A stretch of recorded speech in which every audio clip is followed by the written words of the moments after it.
नमस्कार दोस्तों। बिहार में विधानसभा चुनाव संपन्न हो चुके हैं। जैसा कि आपको पता है कि इस बार बीजेपी ने फिर से अपनी ऐतिहासिक जीत का झंडा गाड़ा है और इस बार लगभग प्रचंड बहुमत से, शायद बिहार के राजनीतिक इतिहास में ऐसा पहली बार हुआ है जब किसी पार्टी ने 200 की आंकड़े को पार किया हो। इसके पहले जितने बस एग्जिट पोल आ रहे थे हमारे सामने, उन सभी में देखा जा रहा था कि बीजेपी पार्टी जीत तो रही है, लेकिन उसको जो वोट है 150 के आसपास ही दिखाई जा रही थी। लेकिन 200 प्लस सीटों का आंकड़ा पार करना कहीं ना कहीं बहुत सारे सवाल खड़ा करता है, जिसको विपक्षी पार्टी लगातार उठाती जा रही है। आज हम भी एक कुछ ऐसे आरोपों को देखेंगे जो विपक्षी पार्टियां उठा रही है, विपक्षी कार्यकर्ता उठा रहे हैं। ऐसे कौन कौन से आरोप हैं और आखिर कांग्रेस कोर्ट जाने से क्यों बच रही है, और अगर कांग्रेस कोर्ट गई तो उसका क्या फैसला होगा, इन सभी के बारे में आज हम डिस्कस करेंगे। तो पहला प्रश्न ये है कि आखिर आरोप क्या क्या है। पहला आरोप यह है कि एसआईआर की प्रक्रिया बिहार में हुई, आपको पता है लगभग 69 लाख वोटर को काटा गया और 21 लाख वोटर को नया रजिस्टर किया गया। जो 69 लाख वोटर काटे गए उनमें अधिकांश वोटर जो है वो कांग्रेस के थे। इसीलिए जब राहुल गांधी ने इस प्रक्रिया को जांच की तो कुछ ऐसे वोटर मिले जिनको चुनाव आयोग ने मृत घोषित कर दिया था। उनके साथ राहुल गांधी ने चाय पी और उनको लोगों के सामने रखा कि ये वोटर है जिनको चुनाव आयोग ने मृत घोषित किया था। पहला आरोप ये है। दूसरा आरोप है डबल वोटिंग का। बीजेपी के जो कार्यकर्ता है, आपने देखा होगा कुछ तस्वीरों में वो आपको हरियाणा में वोट करते नजर आ रहे, महाराष्ट्र में वोट करते नजर आ रहे, मध्य प्रदेश में वोट करते नजर आ रहे, और वही कार्यकर्ता आप बिहार के चुनाव में भी वोट करते नजर आ रहे हैं। तो कहीं ना कहीं ये डबल वोटिंग का भी आरोप है। तीसरा आरोप है कि एक ही कैंडिडेट ने दो बार वोट डाले हैं। कैसे? बीजेपी की एक सांसद है शांभवी चौधरी, जब वो वोट करके वापस लौटती है तो उनके उंगलियों पर स्याही के निशान होते हैं और उनकी दोनों उंगलियों पर स्याही के निशान होते हैं। आपने ये वीडियो देखा भी होगा। एक ही आरोप ये है। जो सबसे गंभीर आरोप है वो ये है कि बीजेपी ने चुनाव के दौरान हरियाणा से बिहार के बीच में 3 स्पेशल ट्रेनें चलाई थी, जिसमें बीजेपी समर्थित सदस्यों को लाया गया था और उनके गले में बीजेपी का गमछा था और उनसे वोट करवाया गया था। कहीं ना कहीं ये बहुत बड़ा गंभीर आरोप, क्योंकि आज तक राजनीतिक इतिहास में कभी भी ऐसा नहीं हुआ कि वोटरों के लिए स्पेशल ट्रेन चलाई जा रही हो। अगला आरोप ये देखने को मिल रहा है कि ज्ञानेश कुमार ने जो 6 अक्टूबर को अपनी वोटिंग लिस्ट को में वोटरों की संख्या बताई थी, 7 करोड़ 42 लाख वोटर को बताया था, लेकिन जब 11 नवंबर को चुनाव के दिन इन वोटरों की संख्या बढ़कर के 7 करोड़ 45 लाख हो गई। आखिर ये जो 3 लाख वोटर वो कैसे इंक्रीज हो गए, प्रश्न ये भी उठता है। फिर अगला आरोप ये लगा रहे हैं कि जब मॉरल कोड ऑफ कंडक्ट लागू हुआ था उसके 1 घंटे पहले ही जो जेडीयू नीतीश कुमार की पार्टी है, उन्होंने महिलाओं के खाते में लगभग 10-10 हज़ार रुपये देने की घोषणा की थी, जो कि एक बहुत ही गंभीर मामला है, क्योंकि आज तक आचार संहिता के लागू होने के जस्ट 1 घंटे पहले किसी भी पार्टी ने 10-10 हज़ार का झुंझुना नहीं पकड़ाया है। इसके पहले बीजेपी की पार्टी ने मध्य प्रदेश सरकार में शिवराज सिंह चौहान की सरकार ने लाडली लक्ष्मी बहना योजना के माध्यम से ये घोषणा की थी। कहें कि ये 10-10 हज़ार रुपये की जो घूस है। अच्छा, एक आरोप ये भी लग रहा है कि ये जो 10-10 हज़ार रुपये हैं वो लगभग आपके 1 करोड़ 25 लाख महिलाओं के खाते में गए हैं, और जो बिहार सरकार ने बिहार के विकास के लिए 14,000 करोड़ रुपए लोन लिए थे विश्व बैंक से, उस लोन को उन्होंने कन्वर्ट करके महिलाओं के खातों में ट्रांसफर किया है। कहीं ना कहीं ये भी एक मुद्दा बनता दिख रहा है। आगे हम देखते हैं, ये सभी आरोप हुए। अब आखिर कांग्रेस कोर्ट जाने से क्यों नहीं बच रही है। तो पहली बात यह करते हैं कि आर्टिकल जो कॉन्स्टिट्यूशन के आर्टिकल 329B में ये साफ साफ कहा गया है कि कोई भी जो चुनावी आरोप से संबंधित याचिका होगी वो एक जनहित याचिका के माध्यम से ही लगाई जाएगी। अब दूसरा है, एक 1951 में एक रिप्रेजेंटेशन ऑफ पीपल एक्ट बना था, जिसके सेक्शन 80 एंड 80A में साफ साफ कहा गया है कि कोई भी चुनावी याचिका को सीधे सुप्रीम कोर्ट में ना जा करके सबसे पहले उसको हाई कोर्ट में लगाना पड़ेगा। अब आपको पता है कि चुनाव जो कोर्ट कचहरी के मुद्दे होते हैं वो बहुत ही ज़्यादा समय लेते हैं। अब चूंकि इसमें नियम इतना है कि आपको 45 दिनों के भीतर कोर्ट जाना होगा, ये कहीं भी नहीं लिखा है कि कोर्ट उन विवादों में कब तक फैसला सुनाओगी।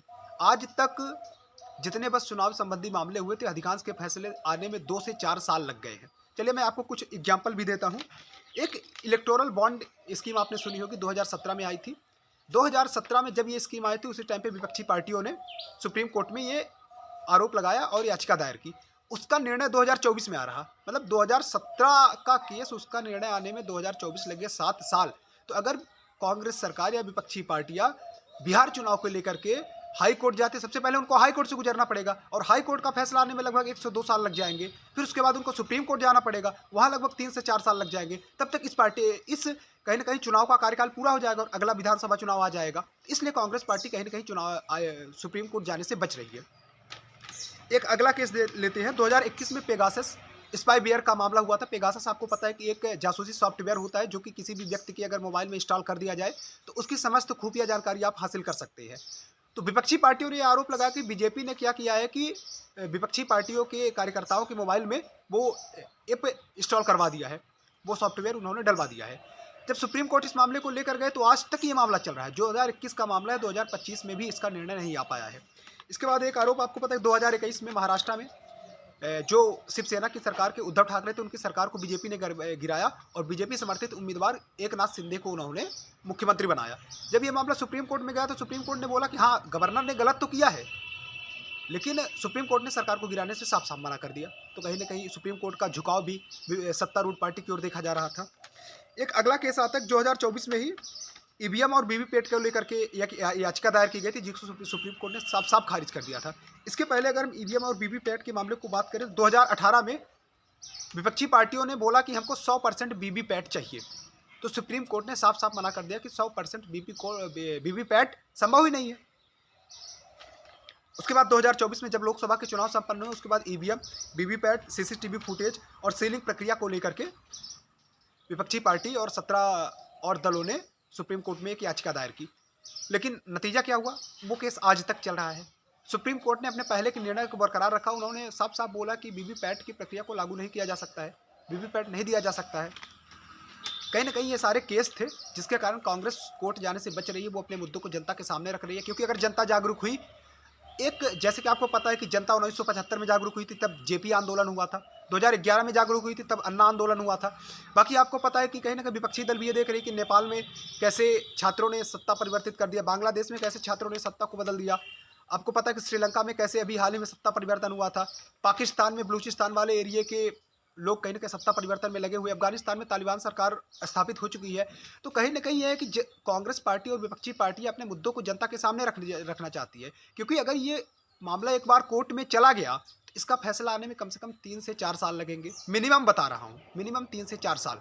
और अगर ये फैसला एक बार कोर्ट में चला गया तो फिर आप इस प्रक्रिया को लेकर या ईवीएम को लेकर, चुनाव आयोग को लेकर के कोई भी आरोप लोगों के सामने नहीं रख सकते। क्योंकि नियम ये है, कोई भी मामला अगर सुप्रीम कोर्ट में चल रहा है तो उस मामलों को लेकर के आप बाहर कोई कमेंट नहीं कर सकते। इसके साथ ही 2023 में एक चुनाव आयोग की 2019 में क्या हुआ था कि चुनाव आयोग की निष्पक्षता पर आरोप लगाए गए थे।